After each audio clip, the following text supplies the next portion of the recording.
공부 좀 하라고 책 좀 읽으라고 백날 혼내셔도 아무 소용 없습니다. 하지만 아이의 공부 정서만 잘 이해하고 키워주신다면 아이에게 공부 좀 그만하라고 말려도 스스로 하게 될 거예요.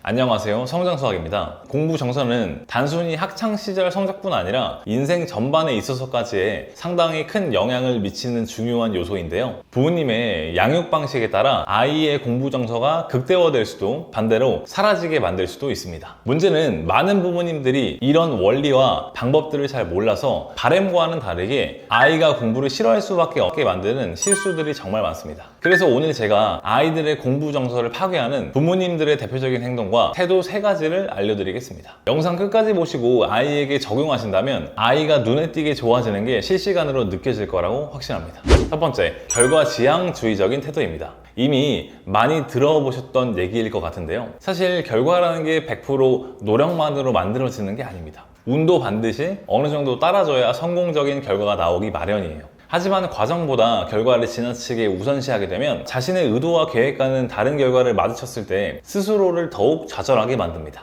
최선을 다했다 한들 그 과정에서의 의미가 퇴색되어 버리기 마련이에요. 무엇보다 시험 성적, 즉 결과를 두고 아이를 나무라는 건 아이에게도 아무런 도움이 되지 않습니다. 물론 그건 있어요. 아이가 기본적인 공부 습관이 아예 잡혀있지 않았다면 결과든 과정이든 이 공부 기본기, 공부 관성부터 만들어주시는 게 우선순위입니다. 제가 말씀드린 건 기본적인 공부 관성이 어느 정도 있는 상태고 나름대로 노력을 하긴 했지만 결과가 안 좋았을 때입니다. 이때 목표를 달성하지 못했다는 것만 두고 나무라시는 건 아이를 지금보다 더 잘하게 하는 방법이 아니라는 거예요. 아이가 노력했음에도 결과가 너무 처참했다면 당연히 부모님도 속이 상하고 답답하시죠. 그래도 그때야말로 더 과정의 의미에 힘을 실어줘야 하는 타이밍입니다. 단순히 성적만 보기보다 너가 노력했던 과정에서 넌 그때보다 이미 더 성장했다. 절대 가치 없는 시간들이 아니었다. 그렇기 때문에 너는 놔버리지만 않는다면 다음에 더 잘할 수밖에 없다. 이렇게 얘기해 주세요. 그래야 아이가 힘을 낼 수 있습니다. 이런 분위기의 가정에서 자란 아이들은 힘든 일이 닥쳐도 자신이 노력한 과정을 떠올리면서 다시 일어설 수 있는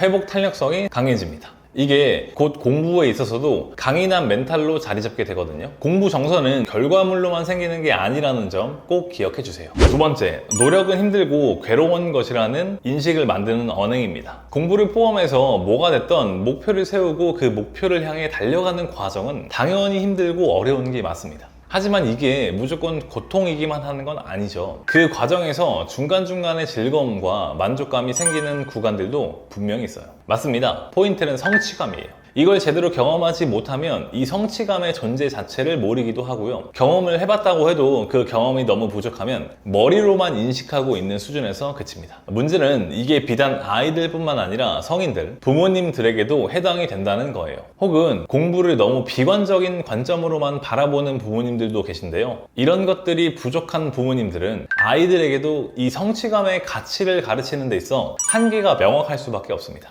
그래서 원래 공부는 힘든 거고 지금 너가 보는 최상위권 아이들은 전부 다 그 어려움과 고통을 버텨낸 아이들이다. 너도 그걸 해내야 한다. 이런 식으로 돕기를 굉장히 강조하시는 부모님들을 종종 볼 수 있습니다. 특히 엄한 아버님들에게서 이런 모습이 쉽게 보이는데요. 틀린 말씀이라는 건 절대 아닙니다. 하지만 대부분의 아이 입장에선 주먹구구식으로 보일 수밖에 없고 동기부여보단 더 하기 싫은 것으로 각인되기 마련이에요. 제가 좋아하는 말이 하나 있는데요. 행복은 목적지에만 있는 것이 아니라 목적지로 가는 수많은 간이역에 존재한다라는 말입니다. 목표 달성을 위해 먼 길을 달려가는 데 있어서 그 중간중간의 과정에서 얻은 사소한 행복과 도파민이 없다면 반드시 중간에 포기할 수밖에 없습니다. 중간중간 코스에 급수대가 하나도 없는 마라톤 대회를 나가는 것과 똑같아요. 그 누구도 완주가 불가능한 게임입니다. 최상위권 학생들은 단순히 도끼 하나만으로 이뤄낸 것이라고 말하기는 어렵고 이 중간 과정에서 수많은 작은 성취감들을 만끽해왔기 때문에 지금 그런 성적을 받고 있는 거예요.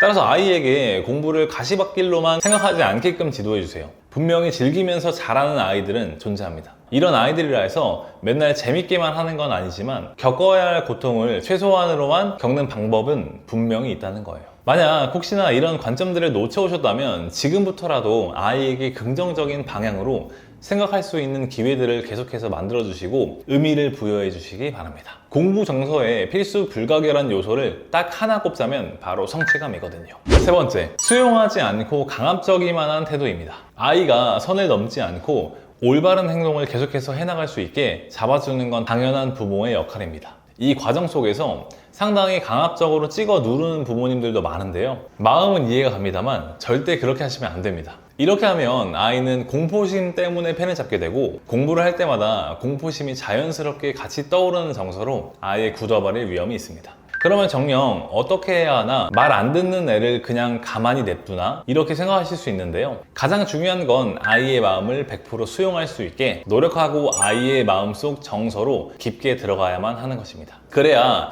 아이가 갖고 있던 억압이나 공포심 또는 마음속 깊게 응어리지고 있는 것들을 해소시켜 줄 수 있어요. 이게 바로 이 영상을 보시는 부모님들의 역할입니다. 하지만 이 자체가 어려워서 이해하는 척만 하는 부모님들도 많은데요. 수용은 아이의 현 상황을 제대로 직면하는 게 중요한데 이걸 아예 회피하시는 분들도 많습니다. 실제로 10대 친구들이 부모한테 갖고 있는 가장 큰 불만 1위가 우리 엄마는 겉과 속이 다르다입니다. 그만큼 아이도 부모의 마음을 항상 면밀하게 간파하고 있다는 거죠. 회피하고 있다는 부모의 모습이 정확하게 보이는 겁니다. 즉 순간적으로 아이의 마음을 사기 위해 말로만 그렇구나, 그럴 수 있지 라고 얘기하는 것은 오히려 역효과를 낼 가능성이 크다고 할 수 있어요. 반드시 100% 진심으로 수용하고 그렇게 행동해야 합니다. 중요한 건 수용한다고 해서 아이가 잘못된 행동을 하거나 선을 넘어도 그냥 넘어가시면 안 됩니다. 이건 통제해 주셔야 돼요. 수용해주는 것과 통제를 분리하고 선을 넘지 않도록 지도해 주셔야 합니다. 이게 물론 말처럼 쉬운 건 아닙니다만 이렇게 해야 결국 공부 정서가 높은 아이로 자랄 수 있습니다. 결론은 아이가 공부를 잘하는 상태로 쭉 가는 게 무조건 좋다는 게 아니라 마음속 깊은 곳에 있는 응어리를 풀어주면서 정신적으로 건강하게 살아가게 만드는 것이 중요하다는 것입니다. 아이의 행복을 위해서요. 그리고 이렇게 해야 학업적으로도 최상위권을 찍을 가능성이 올라가게 됩니다. 오늘은 알게 모르게 공부 정서를 사라지게 만드는 부모님들의 대표적인 실수들을 3가지로 정리해서 말씀드렸습니다. 저는 다음에 좀 더 도움되는 영상으로 찾아뵙겠습니다. 감사합니다. 성장수학이었습니다.